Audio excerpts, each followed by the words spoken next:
Hello students, তোমাদের যে 2026-এর ইতিহাস পরীক্ষা হলো তার যে সাজেশানগুলো দিয়েছিলাম সেই সাজেশান প্রায় 100% কমন ধরতে গেলে। আর এখানে যে শর্ট প্রশ্নগুলো আছে প্রথমে সেই শর্ট প্রশ্নগুলো দেখা যাক, ঠিক আছে? তা সেটার প্রত্যেকটার সঠিক উত্তর দেওয়ার চেষ্টা করছি, ঠিক আছে? সঠিক উত্তরগুলো এবার মিলিয়ে নেবে। যেমন হচ্ছে letters from father teach daughter, এটা হচ্ছে 30টা। তারপরে জীবন স্মৃতি গ্রন্থটি লিখেছেন হচ্ছে রবীন্দ্রনাথ ঠাকুর। রামমোহনের যে ব্রাহ্ম সভা, যেটা হচ্ছে 1828। তারপরে বামাবোধিনী পত্রিকার যে সম্পাদক সেটা হচ্ছে উমেশচন্দ্র দত্ত।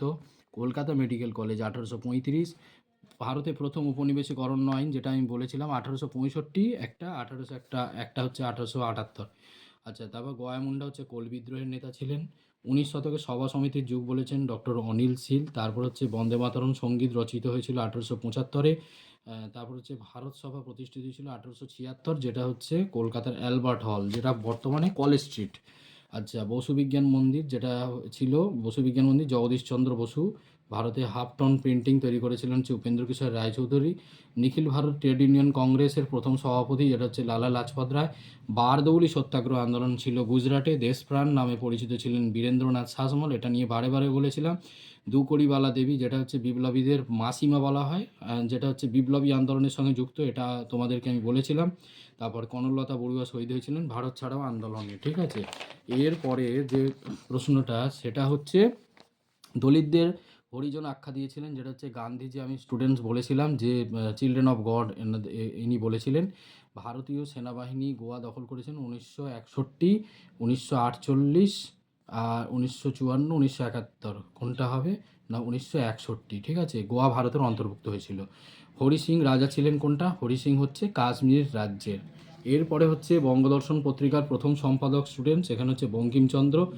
দেবেন্দ্রনাথ ঠাকুর কত খ্রিস্টাব্দে ব্রাহ্ম সমাজে যোগদান করেছিলেন? এটা হচ্ছে 1843। বিরাট ষড়যন্ত্র মামলা, আমি এটা স্টুডেন্টস বলেছিলাম যে ভারতবর্ষের ইতিহাসে সব থেকে বিতর্কিত মামলা হচ্ছে এই বিরাট ষড়যন্ত্র মামলা, যেটা হচ্ছে 1929 থেকে 33, 5 বছর ধরে চলেছিল। আচ্ছা, মতুয়া ধর্মের প্রতিষ্ঠাতা হচ্ছে হরিচাঁদ ঠাকুর, যেটা হচ্ছে নমশূদ্র আন্দোলনে ছিল স্টুডেন্টস। আর এইখানে ঠিক না ভুল, এটাতে একদম মানে খুবই ইজি প্রশ্ন ছিল। যেমন হচ্ছে বিপিনচন্দ্র পালের জীবনমূলক যে গ্রন্থ সেটা হচ্ছে 70 বছর, ঠিক বলেছে। প্রথম সভা হচ্ছে তার মধুসূদন গুপ্ত, এটা মধুসূদন দত্ত আছে, তাহলে এটা ভুল। মধুসূদন দত্ত হবে না, ঠিক আছে? আচ্ছা, গণেন্দ্রনাথ ঠাকুর ছিলেন, এটা ব্যঙ্গচিত্রশিল্পী, এটাও ভুল, কারণ গগনেন্দ্রনাথ ঠাকুর হবে এটা ব্যঙ্গচিত্রশিল্পী।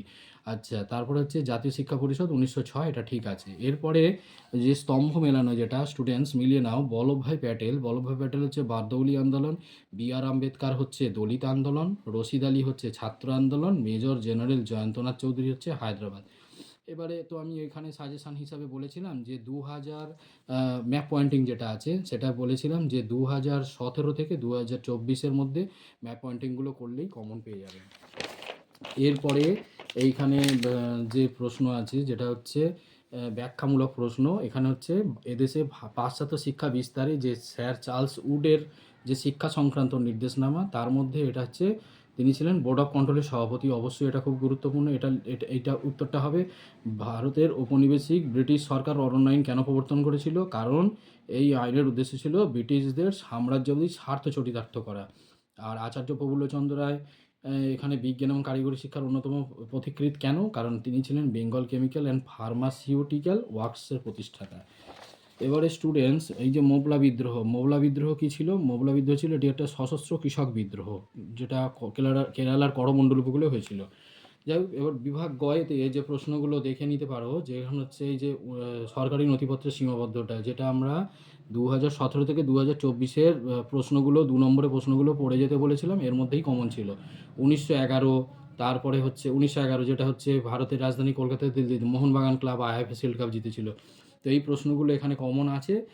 এর সঙ্গে এই যে তোমরা দেখে নিতে পারো আমার ইউটিউব চ্যানেলে অলরেডি দেওয়া আছে, এই যে নব্য ব্যঙ্গ গোষ্ঠীর সমাজ সংস্কারের চেষ্টা কেন ব্যর্থ হয়েছিল, এই বাংলার নবজাগরণ সীমাবদ্ধতা কী ছিল, এইগুলো আমাদের স্টুডেন্টস আমাদের অলরেডি দেওয়া আছে। তো তোমাদেরকে একবার দেখিয়ে দিই যে আমার ইউটিউব চ্যানেলে এই যে প্রশ্নগুলো তোমরা দেখে নিতে পারো। এই যে যেমন হচ্ছে বিপিনচন্দ্র পালের 70 বছর তো দেয়াই ছিল। তারপরে হচ্ছে যে ড্রিঙ্ক ওয়াটার বেথুন দেয়া আছে।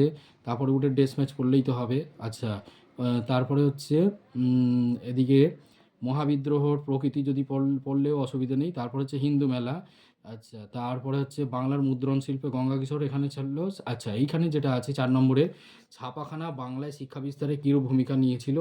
তারপরে হচ্ছে উপেন্দ্র কিশোর রায়চৌধুরী, এটাও কমন ছিল। তারপরে হচ্ছে জাতীয় শিক্ষা পরিষদ, তারপরে বেঙ্গল টেকনিক্যাল ইনস্টিটিউট, তারপর হচ্ছে একা আন্দোলন এটাও দেয়া আছে। তারপরে হচ্ছে ওয়ার্কার্স অ্যান্ড পেজেন্টান্স পার্টি, এটা 2 নম্বরে পড়েছে। বঙ্গভঙ্গ বিরোধী আন্দোলনে ছাত্রদের ভূমিকা, এটাও ইম্পর্টেন্ট ছিল, পড়েছে। আচ্ছা, তারপরে 8 নম্বরের যে প্রশ্নগুলো এগুলো সবই কমন ছিল। এই যে সভা সমিতির যুগ যেটা দিয়েছি স্টুডেন্টস, সভা সমিতির যুগ কিন্তু 4 নম্বরে এখানে এসছে, এবং এর সঙ্গে কিন্তু এই যে সভা সমিতির যুগ বলা হয় কেন, এর সঙ্গে কিন্তু বিভিন্ন সংগঠনগুলো যেমন বঙ্গভাষা প্রকাশিকা সভা, ভারত সভা, এগুলোর একটু উল্লেখ করে দিলে খুব ভালো হয়। আচ্ছা, এরপরে হচ্ছে এই যে এখানে যে প্রশ্নগুলো সর্বধর্ম সমন্বয় একটা শর্ট প্রশ্ন হিসাবে ছিল, ওইগুলো একটু বলেছিলাম দেখে যেতে। তো ওইগুলো এখানে 2 নম্বরের প্রশ্ন এসছে। তাছাড়া এখানে 1857 সালের যে মহাবিদ্রোহের প্রকৃতি এটা দিয়েছিলাম। এই মহাবিদ্রোহের প্রকৃতি বিশ্লেষণ করো, এর মধ্যে এটা পাওয়ার কথা। আর এখানে একা আন্দোলন এবং বাবা রামচন্দ্রের ভূমিকা, এটা একদম মানে 100% সব কমন এসছে। তো আগামী দিনে আশা রাখবো যে এই ধরনের আরও নতুন নতুন ভিডিও নিয়ে আসবো, এবং যারা আগামী দিনে যারা মাধ্যমিক দেবে তারা এই বিষয়গুলোকে আরও ফলো রাখো।